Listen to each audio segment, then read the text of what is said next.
Hiya, my name is Barry, and I make videos on cute and casual games, including Let's Plays and tips and tricks. And today we're here with the beekeeping and bee breeding game, Apico. As of recording, I've played over 20 hours of this game, and I just wanted to share with you the 10 things I wish I knew before starting Apico. Let's get into it. Number 1. The world is yours for the taking. This applies to the bee products from the hives, but it also applies to the hives themselves.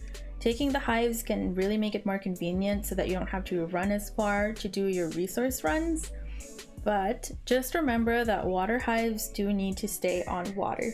And it doesn't end there. You can also take the NPC furniture, you can break down the NPC house and take the materials, and you can even take the NPCs themselves.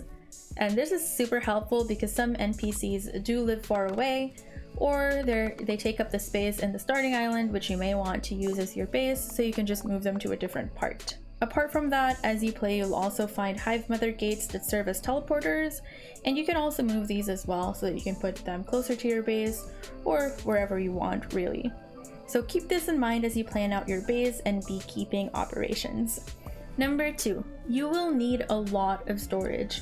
Similar to other base building and crafting games, you'll probably want to hoard or stock up on a bunch of resources, and I'm going to tell you which resources you should probably hold on to.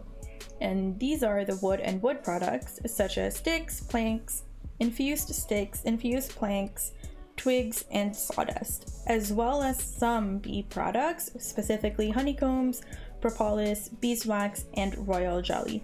So these items serve as a purpose, and really you don't want to sell them to any of the traders. Number 3, stay organized. Like I said, you're probably going to have a lot of stuff, and so you're going to probably have a lot of storage containers, you're going to have a lot of machines and equipment and all of that kind of fun stuff. So it really helps to keep organized, and really my advice for this is to just find a system that works for you.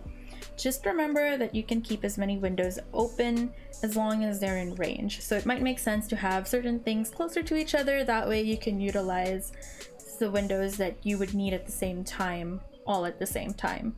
Apart from that, in terms of storing things, remember that the first item in your storage container is used as an image preview, but you can also use a pencil to label these. And later on, you can even color code things using dye. Number 4, upgrade to the gear-based machines as soon as possible. In the beginning, sawing each log one by one was pretty fun and cool. I thought it was a really interesting game mechanic, but it got pretty tedious pretty fast because you do need a lot of wood in this game, and you really don't want to be spending all of your time doing the mini dragging game to get your planks. Thankfully, once you get the gear-based machines, it reduces the effort substantially. You still need to charge the machines, but now you can just put a full stack of logs, charge the machine, and then leave and come back to nicely sawed stack of planks. It's a real time and effort saver, so I would recommend doing it as soon as possible. Number 5, the game gives you a lot of helpful hints.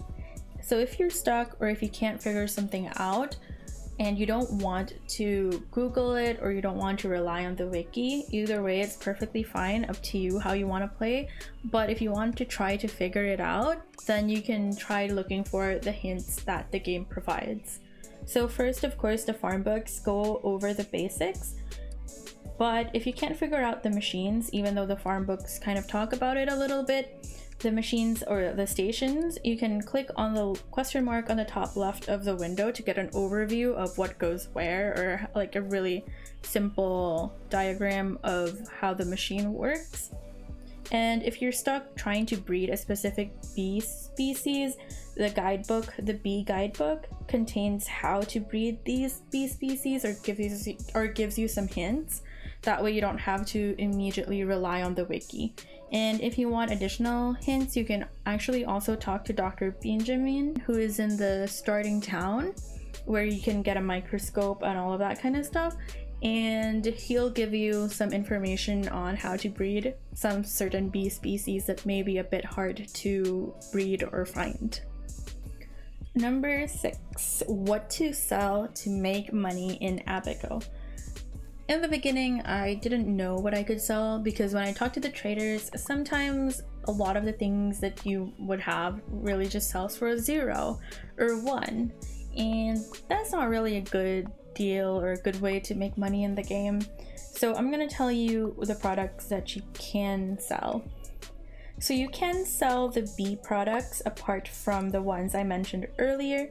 You can sell bottled honey. You can make apicola and season it and bottle it. So you can sell either plain apicola or seasoned apicola. And early on in the game, before I got like the bottler, which you need to buy, you can actually just sell the villagers' furniture, like their beds and their windows, for a decent amount of money so that you can make some of the early game purchases quickly if you want to. Number 7, you don't need basic apiaries. I recommend using the advanced apiaries. I can't really see any benefit to using the basic apiaries other than the fact that they're probably easier to make. But in the long run, I think it makes more sense to just invest into making the advanced apiaries. The main difference is that the advanced apiaries are able to hold 3 more frames compared to the basic apiaries, and that's pretty helpful because you don't have to micromanage things, I find, as much compared to when you're using just the basic apiaries. That said, the breeding apiaries are super helpful, especially when you're trying to discover bee breeds or if you're trying to repopulate a bee species so that they don't go extinct. Those are pretty helpful. But yeah, other than that, I really don't think you need the basic apiaries. Number 8 is using royal jelly. I don't know how I stumbled or discovered this, but if you only have 1 bee and you want to breed it, you want to clone it, you want its characteristics to stay the same, you can breed it together with royal jelly. And this is very helpful if you like the characteristics of something, if you want to keep using the same kind of bee for breeding, or really just for whatever reason you may have, like you don't have enough of it, you want to like repopulate you want to produce these like pure bee species, you can clone it. And that's why I told you earlier not to sell the royal jelly, because it can be pretty helpful in cases like this. Number 9, discover 22 bee species, save 999 monies, and look for the mysterious merchant at night. It can be quite intensive or difficult to store all of your bee species, especially as you go through the game and you discover more, because each bee bank can only hold 1 species. I'm not sure if they can hold an unlimited number, but because you have a lot of bee species and they just like continue growing, it can get quite difficult building all of these bee banks and remaining organized. But once you discover these 22 bee species, you unlock a special type of bee bank, or like a bee storage thing, that can hold all of the species, and it can hold apparently an infinite number of bees. So now you only need like 1 storage equipment to hold all of your bees, and it's just so much more convenient and saves so much resources. So I would recommend trying to rush to 22 bees and getting that money.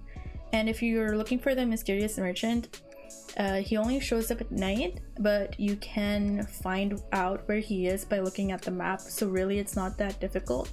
It's just a matter of discovering the 22 bee species was the part I found most difficult, really.